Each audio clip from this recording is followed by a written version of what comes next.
proposal penelitian mengenai tingkat kegemaran siswa dalam berinvestasi. Nama Nadia Wiradika, kelas 11 IPA 2. Bab 1. Pendahuluan. A. Latar belakang. Pada zaman sekarang, banyak beredar aplikasi online penipuan dalam bentuk investasi. Pemilihan dalam berinvestasi juga penting, yaitu berinvestasi secara resmi, jujur, dan tidak ilegal. Dalam berinvestasi, tentu terdapat berbagai keuntungan dan kerugian.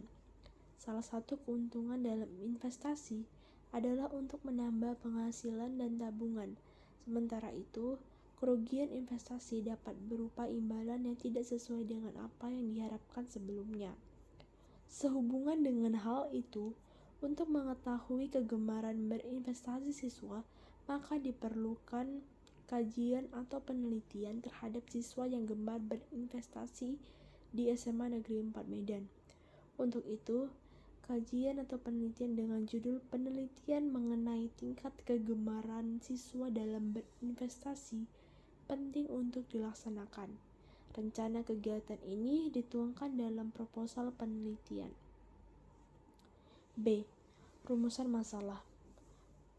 Pengetahuan investasi berpengaruh positif signifikan terhadap minat investasi. Jika kepercayaan diri mampu mengendalikan perilaku dalam berinvestasi, sehingga semakin tinggi pengetahuan seseorang tentang investasi, maka semakin tinggi pula minat untuk berinvestasi saham. Pengetahuan akan pentingnya mengatur finansial akan menentukan gaya hidup. Berdasarkan hal tersebut, dapat dibuat rumusan masalah sebagai berikut. Yang pertama, apa yang menjadi hal penting dalam berinvestasi bagi kehidupan masyarakat? Yang kedua, apa yang menjadi dampak positif dan dampak negatif saat berinvestasi? Yang ketiga, mengapa siswa harus belajar berinvestasi mulai saat ini? Yang keempat, hal apa yang mendorong penelitian ini dilakukan? Yang kelima, menggunakan metode apa pembuatan proposal ini? C. Tujuan penelitian. Untuk memperjelas arah penelitian ini, dirumuskan tujuan penelitian sebagai berikut. Yang pertama, untuk menggali pemahaman mengenai tujuan investasi para siswa. Yang kedua, untuk mengetahui manfaat berinvestasi siswa. Yang ketiga, dapat mengetahui keuntungan investasi siswa. Yang keempat, menggali pemahaman siswa mengenai cara berinvestasi yang benar. Yang kelima, untuk menggali pemahaman siswa mengenai kerugian dalam berinvestasi. Bab 2. Pembahasan. Pengertian investasi. Investasi merupakan kegiatan penempatan dana pada satu atau lebih dari satu jenis aset selama periode tertentu dengan tujuan mendapatkan penghasilan atau keuntungan. Secara sederhana, investasi adalah tindakan atau proses mengalokasikan sejumlah sumber daya seperti uang, waktu, atau usaha ke dalam suatu aset atau proyek dengan harapan mendapatkan keuntungan di masa depan.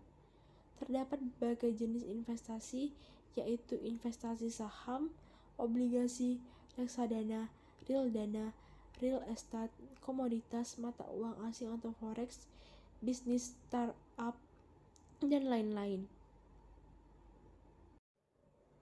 B. Pengertian penelitian kualitatif dan kuantitatif. Penelitian kualitatif adalah penelitian yang digunakan dalam studi yang bertujuan untuk mengeksplorasi pengalaman, perasaan, dan persepsi. Penelitian kuantitatif adalah penelitian yang digunakan dalam studi yang bertujuan untuk menjelaskan prevalensi, pendapat dan sikap, sifat masalah, serta merumuskan teori. Berikut adalah hasil penelitian. Dapat dilihat di slide berikut ini. Selanjutnya, ada jadwal pelaksanaan.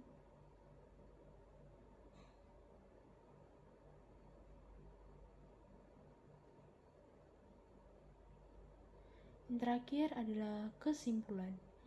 Jadi, kesimpulan yang dapat diambil dari penelitian tersebut adalah yang pertama, Investasi merupakan kegiatan penempatan dana pada satu atau lebih dari satu jenis aset selama periode tertentu dengan tujuan mendapatkan penghasilan atau keuntungan. Yang kedua, siswa yang gemar berinvestasi lebih sedikit dibandingkan dengan jumlah siswa yang tidak tertarik akan investasi. Yang ketiga, investasi harus dipelajari sejak sekarang karena berguna untuk mempersiapkan diri menuju masa depan cemerlang dengan menabung atau berinvestasi. Yang keempat, investasi memiliki dampak positif dan dampak negatif. Salah satu bentuk dampak positifnya yaitu siswa menambah wawasan, sementara dampak negatifnya adalah siswa kurang tidur. Demikianlah presentasi dari saya. Apabila ada salah kata, mohon dimaafkan. Terima kasih dan semoga bermanfaat. Sampai jumpa di lain kesempatan.